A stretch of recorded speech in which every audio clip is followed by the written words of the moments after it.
menjadi bukan. Kemudian juga dapat dihilangkan bila di antara dua vokal berbeda, misalnya kata tahun menjadi tahun dan perahu menjadi perahu. Konsonan rangkap pada akhiran kata dihilangkan, contoh presiden dengan yang awalnya menggunakan huruf T menjadi presiden.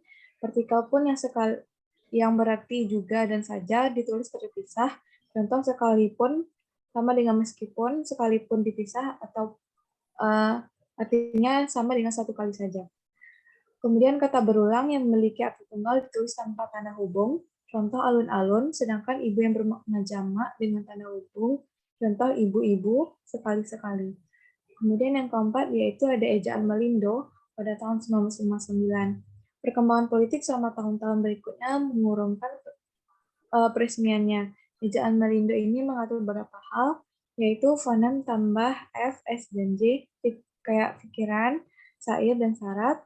Kemudian ada penulisan diftong, ai, au, dan oi. Kemudian ejaan kata yang menggunakan tanda fonem lain dari yang sudah ditetapkan sebagai fonem Melindo dianggap kata asing. Misal universitas, varia, dan bukan. Kemudian ada ejaan LBK, yaitu Lembaga Bahasa dan Kebudayaan pada tahun 1966. Ejaan ini muncul karena ketidaksetujuan akan konsep Melindo. Beberapa hal yang dibahas pada seminar sastra pada 1968 membentuk konsep ejaan LBK ini. Yang pertama ada 6 huruf vokal, yaitu A, I, U, dan lanjut saja Pak Lisa. Oke, Bu. Ya, kemudian ada diftong tetap. Kemudian ini tidak usah. Langsung saja ke sini. Ke ejaannya, Bu. Kemudian yang keenam ada ejaan bahasa Indonesia yang disempurnakan, yaitu EYD pada tahun 1972. Ejaan yang disempurnakan merupakan ejaan bahasa Indonesia yang berlaku sejak tahun 1972. Lebih tepatnya pada tanggal 23 Mei 1972. Yang pertama ada pemakaian huruf F, V, Z, Q, dan X diresmikan, kemudian pemakaian huruf kapital dan huruf miring, pemakaian kata, ada kata dasar, kata turunan, kata ulang, kata majemuk, kata ganti, ku, kau, mu, dan nya, kata depan, di, ke, dan dari, kata si, dan sang, partikel dan akronim, angka dan lambang bilangan. Kemudian ada penulisan unsur sarapan dan pemakaian tanda baca. Selanjutnya akan dijelaskan oleh Adam.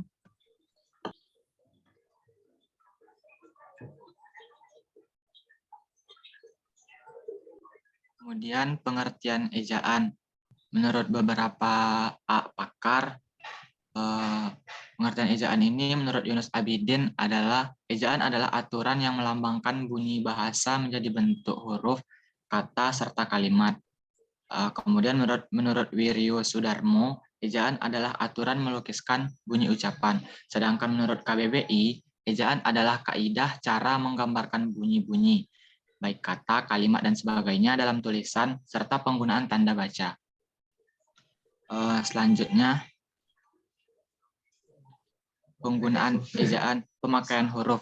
Huruf abjad terdiri atas 26 huruf. Huruf vokal terdiri atas 5 huruf, A, I, U, E, O. Contohnya api, enak, dan lain-lain. Huruf diftong dilambangkan dengan gabungan huruf vokal, I, au, E, O. Huruf konsonan terdiri atas 21 huruf, yaitu selain huruf vokal.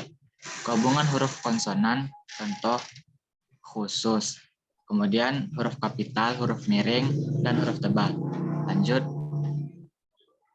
Huruf kapital. Huruf kapital di awal kalimat. Digunakan di awal kalimat, di unsur nama orang, nama geografis, nama jabatan, nama instansi atau lembaga, hari, gelar, sapaan, bulan, tahun, agama, suku, bahasa, bangsa, dan negara. Kemudian huruf miring. Huruf miring digunakan contohnya pada judul buku, nama majalah, atau nama surat kabar yang dikutip dalam tulisan, termasuk dalam daftar pustaka. Kemudian untuk menegaskan atau mengkhususkan huruf, bagian kata-kata, atau kelompok kata dalam kalimat. Kemudian untuk ungkapan dalam bahasa daerah atau bahasa asing. Kemudian selanjutnya huruf tebal digunakan untuk menegaskan bagian-bagian karangan seperti judul buku, bab, atau subbab. Selanjutnya, menegaskan bagian tulisan yang sudah ditulis miring. Selanjutnya,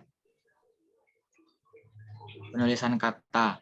Ada kata dasar, kata berimbuhan, kata istilah, kata baku sesuai dengan KBBI, kata depan, kata serapan, kata hubung, kata partikel, kata ulang, angka dan bilangan, kata sandang, si dan sang. Next. Kata berimbuhan. Kata berimbuhan, imbuhan me ditambah KTSP. Contohnya, me ditambah kacau menjadi mengacau. Me tambah tulis jadi menulis. Contohnya menyurvei, memesona, dan lain-lain. Konsonan, kalau dengan konsonan jadinya tetap. Contohnya me ditambah kritik jadinya mengkritik. Me ditambah transfer jadinya mentransfer. Kemudian kata partikel digabung. Lah, kah, contoh matilah, siapakah. Kemudian dipisah. Kalau yang dipisah contohnya apapun, saya pun. Pun juga bisa digabung sebagai konjugasi. Contohnya pada kata meskipun, biarpun, dan lain-lain. Kemudian kata serapan. Kata serapan yaitu menyerap bahasa asing ke dalam bahasa Indonesia. Contoh kalau yang adopsi utuh. Contohnya elite, bank, gadget, itu diadopsi dari bahasa Inggris. Kemudian adaptasi yang disesuaikan, contohnya teknologi, aktif. Kalau yang terjemahan contohnya drawing book, yaitu jadinya buku gambar. Kemudian ada yang krenasi, contohnya handphone, try out. Kalau yang kata ulang, kalau yang utuh contohnya lari-lari. Kalau sebagian contohnya berlari-lari. Kalau yang berubah bunyinya contohnya mondar-mandir. Selanjutnya angka dan bilangan. Selanjutnya akan dilanjutkan oleh Manda. Silakan kepada Manda. Baik, terima kasih Adam. Selanjutnya itu angka dan bilangan. Contohnya kalau misalnya 1 dan 2 angka itu huruf, contohnya 20. Lebih dari 2 angka itu angka, contohnya 21. Kecuali penomoran, perincian, tanggal tahun, nomor HP, satuan hitungan, contohnya 5 km. Dan selanjutnya adalah kata sandang, si, dan sang. Kata si dan sang ditulis terpisah dari kata yang mengikutinya. Contohnya, kata si yaitu surat itu dikembalikan kepada si pengirim. Contoh yang kedua, kata sang itu kita harus berserah diri kepada sang pencipta. Huruf awal sang ditulis dengan huruf kapital jika sang merupakan unsur nama Tuhan. Selanjutnya itu kata hubung. Kata hubung terbagi atas 3, ada koordinatif, subordinatif, dan korelatif atau berpasangan. Kalau koordinatif, contohnya seperti penambahan dan serta, pemilihan atau, pertentangan, melainkan, tetapi, sedangkan, namun. Yang kedua ada subordinatif. Subordinatif ada yang kausalitas. Kausalitas itu sebab akibat, contohnya sehingga, karena, dan lain-lain. Temporal, contohnya saat, ketika, lalu, dan lain-lain. Syarat, contohnya jika, kalau, apabila, dan lain-lain. Tujuan, contohnya untuk, agar, dan lain-lain. Penerangan atau penjelasan, contoh bahwa, yakni, dan lain-lain. Konsesif, contohnya meskipun, bagaimanapun, dan lain-lain. Yang ketiga ada korelatif atau berpasangan, contohnya bukan yang berpasangan dengan melainkan, tidak yang berpasangan dengan tetapi, baik yang berpasangan dengan maupun, dan lain-lain. Selanjutnya. Satu lagi itu sebenarnya ya, bukan hanya berpasangan dengan melainkan. Tambah ya Nabil. Ya, Bu. Bukan hanya pasangannya melainkan. Baik, sekarang penggunaan tanda baca ya. Penggunaan tanda baca atau pemakaian tanda baca. Ada tanda titik, tanda koma, tanda titik 2, tanda titik koma, tanda garis miring, tanda hubung, tanda petik 2, tanda apostrof, tanda tanya, tanda seru, tanda elipsis, tanda kurung, dan kurung siku. Ada tanda sirip. Nah, ada 3 poin penting tadi EYD ya, sudah dijelaskan. Ada aspek penulisan huruf, ada aspek penulisan kata, ada aspek penulisan tanda baca. Ada enggak Anda menemukan tanda sirip dari seluruh materi yang Anda ramu gitu? Adakah salah satunya tanda sirip yang ditemui dalam EYD? Ada tidak? Menjawab Bu, ada Bu. Tanda sirip. Iya Bu. Mana dia tanda sirip itu? Coba Bu lihat. Mana kata-katanya tanda sirip? Bu bingung tanda strip itu istilahnya dari mana itu Anda peroleh. Yang ada itu coba lihat tanda baca.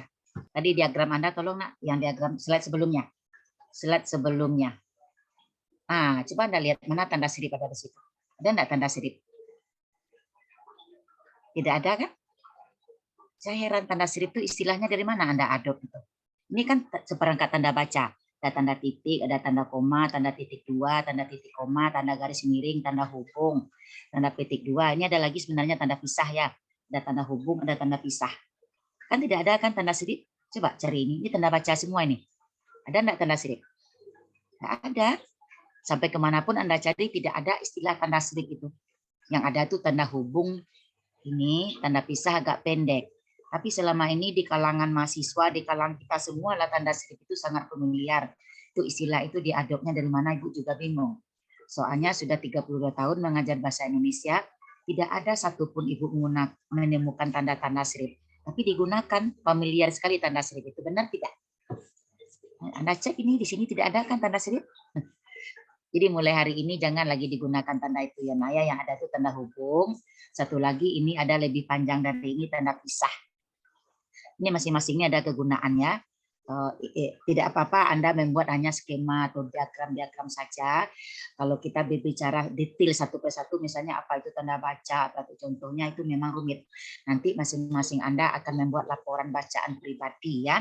Ini kan tugas kelompok. Yang tugas kelompok ini kita tidak bisa berbicara secara detail. Yang paling memang cakupan dari masing-masing materi itu. Soalnya kalau kita bicara detail tentang penulisan huruf saja ada 15. Nah, untuk apa? Huruf kapital saja ada 15 kan? Huruf kapital untuk menuliskan nama pangkat, kemudian jabatan, nama geografis, nama hari, nama bulan, nama tahun. Itu penerapannya nanti Anda baca buku PUET dengan saksama ya. Soalnya tidak mungkin itu disajikan secara detail satu persatu, habis waktu kita. Nah, itu sebenarnya penting. Ini belum siap lagi ya Nabil, Ibu sudah berkomentar. Silakan dulu Nabil, maaf. Sebenarnya Ibu memancing Anda tadi masalah tanda strip itu dari mana Anda peroleh. Lanjut Nabil. Baik, selanjutnya itu tanda titik. Tanda titik dipakai di akhir kalimat. Gelar, singkatan nama, singkatan contohnya YTH titik, A titik N, dan lain-lain. Kecuali RP, yaitu singkatan umum akronim. Terus ada tanda titik. Nabila. Halo Nabila. Halo Nabila. Ya, ini perlu Ibu komen langsung, ini penting. Ini tanda titik ya. Anda hati-hati. Tanda titik bukan seluruh kalimat diakhiri dengan tanda baca titik ya. Ini yang sering terjadi kesalahan di kalangan mahasiswa dan dosen. Yang diakhiri dengan tanda baca titik itu hanya kalimat deklaratif. Apa itu? Kalimat yang berfungsi menginformasikan, memberitakan, atau memberitahukan. Jadi itu hanya kalimat deklaratif ya. Tapi untuk kalimat tanya atau kalimat interrogatif dan kalimat imperatif atau kalimat perintah itu tidak diakhiri dengan tanda baca titik. Saya pikir sudah banyak yang tahu itu, tapi mungkin ada juga yang belum tahu ya. Jadi tanda titik itu tidak digunakan untuk kalimat tanya dan kalimat perintah. Karena apa? Karena pemarkah masing-masing kalimat itu sudah ada tandanya. Kalau kalimat tanya dengan menggunakan tanda tanya, tidak ada lagi tanda baca titik. Kalau kalimat imperatif dengan menggunakan tanda seru, tidak lagi digunakan tanda baca titik. Artinya tanda baca itu yang mengakhiri intonasi akhir kalimat hanya satu. Jadi tanda titik hanya untuk kalimat berita ya. Nah, kemudian tanda titik digunakan untuk gelar. Gelar itu apa? Misalnya ada SH, ada doktor, ada dokter, itu disingkatkan. Doktor, dokter, SH, SE, itu bagaimana penulisannya? Misalnya, misal ya, Noviatri. Jadi sebelum gelar wajib tanda koma ya, Noviatri, koma, spasi, S titik, H titik. Itu untuk gelar apa? Sarjana hukum. Jangan Anda tulis S titik H salah, SH titik salah. Jadi singkatan yang terdiri atas dua huruf, ingat singkatan yang terdiri atas dua huruf, titiknya itu antara huruf dan di akhir huruf. Misal, dengan alamat, kan cenderung disingkat dengan DA. Nah, singkatan yang benar itu apa? D titik A titik. Bukan D titik A, bukan DA titik ya. Nah, ingat konsepnya. singkatan yang terdiri atas 2 huruf, itu huruf titiknya itu antara huruf dan di akhir huruf singkatan itu. Dengan alamat misalnya ya, D titik A titik. Atas nama kan cenderung disingkat AN, A titik, N titik. Sarjana hukum, S titik, H titik. Sarjana ekonomi, S titik, E titik ya. Yang selama ini mungkin Anda persepsi kita berbeda, makanya hari ini kita luruskan tentang tanda itu ya. Jadi ini ada singkatan 2 huruf. Jadi ini yang benarnya adalah A titik, N titik. Misalnya sampai dengan Anda singkat dengan S titik, D titik ya. Jangan SD titik salah atau S titik D salah. Yang benarnya S titik, D titik. Karena rumusnya singkatan yang terdiri atas 2 huruf. Nah, itu teknik penulisannya seperti itu. Bagaimana singkatan yang 3 huruf, Bu? Seperti DLL dan seterusnya dan sebagainya, titiknya hanya di akhir singkatan itu. DSB titik, DLL titik, DST titik ya. Paham? Itu nanti Anda harus, karena itu sering ditemui itu kan atas nama dengan alamat, tanda tangan TT misalnya kan T titik, T titik. Nah, yang kecuali ini kan yang terhormat, nah, kan 3 huruf itu kan, makanya titiknya di akhir. Dan lain-lain juga 3 huruf, titiknya di akhir. Paham ya? Nah, gelar. Jadi kalau gelarnya itu ada 3, misalnya gelarnya itu ada SH, S titik, H titik, koma, spasi, M titik, H titik, koma. Mengapa koma, Bu? Karena gelarnya itu 3. Dia belum tuntas. Jadi antara gelar yang satu dengan gelar yang lain, setelah diberi tanda baca titik, harus ada tanda koma. Kalau 3 gelarnya, Bu, ya antara itu diberi tanda koma. Ya, S titik, H titik, koma. M titik, H titik, koma. Ya, kemudian SPD misalnya kan, S titik, PD titik. Dia harus ada tanda koma. Kemudian sebelum gelar, kan nama itu Noviatri, misalnya Noviatri, koma. Jadi sebelum gelar itu kita beri dulu tanda baca koma setelah nama ya. Paham ya? Nah, ya jadi terus singkatan lambang bilangan tidak boleh diberi tanda baca titik. Misalnya RP, kalau Anda beri tanda titik RP itu titik itu salah. Soalnya ada norma kaidah lambang-lambang bilangan, singkatan lambang bilangan tidak diberi tanda baca titik. Kilogram, sentimeter, meter, rupiah, itu ya dekameter. Kemudian lambang-lambang kimia juga Mg, magnesium itu tidak pakai tanda baca titik ya. Itu kan singkatan juga, tapi lambang bilangan tidak digunakan tanda baca titik. Itu konvensinya, kesepakatannya. Nah, itu mengenai tanda titik ya. Kemudian apalagi kegunaan tanda titik? Itu banyak, nanti Anda baca. Itu tidak mungkin diurai satu persatu. Yang penting konsep-konsepnya itu Anda paham. Kemudian tanda titik 2, saya pikir ini bisa dibaca ya. Tanda titik 2 itu untuk apa? Biasanya bisa untuk rincian ya. Kemudian untuk apa lagi tanda titik 2? Untuk misalnya kita mengundang antara misalnya nama titik 2. Tanggal titik 2, pukul titik 2 ya, hal titik 2, lampiran titik 2, itu biasanya untuk itu. Kemudian tanda koma, ini yang penting yang sering kita gunakan kan dia ini untuk menyatakan rincian ya, rincian misalnya ada beberapa alat yang diperlukan untuk praktikum, koma. Jadi sebelum yaitu harus koma dulu ya. Tidak boleh langsung, misalnya ada beberapa alat yang diperlukan untuk praktikum, yaitu tidak boleh, harus ada koma dulu. Soalnya rincian, kan? Yaitu A, air raksa, koma, spasi, B, garam, koma, dan. Jadi kalau rinciannya lebih dari 2, dia pakai tanda koma, kemudian setelah tanda koma untuk rincian terakhir, wajib Anda beri kata hubung dan. Contoh lain ya, ada beberapa orang yang tidak bergabung kuliah di Zoom hari ini, koma, yaitu A. Ahmad, koma, B. Badu, koma, dan C. Cici ya. Jadi sebelum rincian terakhir itu koma, setelah koma dan. Di salah satu kegunaan tanda koma adalah untuk menandai keterangan rincian dalam sebuah kalimat. Ingat ya. Jadi kalau dua rinciannya tidak pakai koma. Misalnya ada 2 orang yang hadir hari ini yaitu Ahmad dan Badu. Titik. Tapi kalau lebih dari 2 pakai tanda koma, rincian terakhir harus diberi kata hubung dan ya. Itu yang agak sering keliru mahasiswa atau siapa dosen pun untuk rincian-rincian yang lebih dari 2. Oh, ini sudah ada ya. Lebih dari 2 rincian A, B, dan C. Oke, mantap. Konjungsi. Nah, konjungsi tadi sudah Anda jabarkan dengan baik ya, dengan lengkap. Ini konjungsi ini bagian apa ini, Nak? Konjungsi ini bagian kata ya, bukan bagian tanda baca. Ini saya pikir ini agak itu. Ini dari mana nih diadopsi? Ini kalau konjungsi kita kan sudah berbicara kategori kata itu. Jadi konjungsi atau kata hubung salah satu kategori kata. Sebenarnya ini diatur dalam aspek penulisan kata. Yang tanda baca itu hanya tanda-tanda saja, tanda koma, tanda titik 2, tanda hubung, tanda petik 1, tanda diakritik, tanda elit, tanda pisah, tanda hubung, tanda garis miring ya.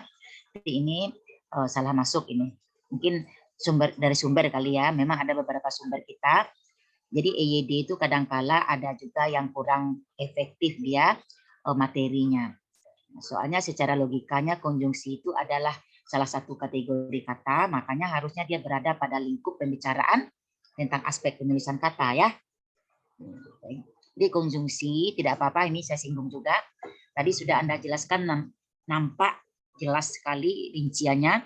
Ada kata hubung, ya ada kata hubung tunggal, ada kata hubung berpasangan, ada kata hubung antar kalimat, ada kata hubung intra kalimat, ada kata hubung korelatif ya. Nah, itu yang sering terjadi kesalahan di kalangan dosen dan mahasiswa penggunaannya. Jadi kalau kata hubung atau istilah Anda tadi ada kata hubung subordinatif, ada kata hubung koordinatif ya. Apa itu kata hubung koordinatif? Dia menghubungkan 2 buah klausa yang setara dalam kalimat majemuk. Misalnya hari ini kami belajar bahasa Indonesia dan pengantar ilmu medis misalnya ya. Nah, jadi dan itu adalah dia menghubungkan antara induk kalimat dengan induk kalimat atau klausa bebas dengan klausa bebas. Jadi yang lainnya, yang masing-masing unsurnya merupakan unsur pusat, tidak ada subordinatnya. Dia masing-masingnya merupakan koordinat. Itu namanya kata hubung koordinatif. Apa saja itu kata hubungnya? Ada dan, ada tetapi, ada sedangkan, ada atau, ada lalu, lantas, kemudian. Itu disebut kelompok kata hubung koordinatif ya. Dia menghubungkan klausa bebas dengan klausa bebas dalam kalimat majemuk. Anda di SMA itu pasti sudah paham benar itu kalimat majemuk ya. Ada kalimat majemuk setara, ada kalimat majemuk tidak setara. Nah, kemudian ada lagi tadi istilah Anda kata hubung subordinat. Artinya dia menghubungkan antara subordinat. Jadi dalam sebuah konstruksi kalimat itu ada koordinatnya, ada subordinat.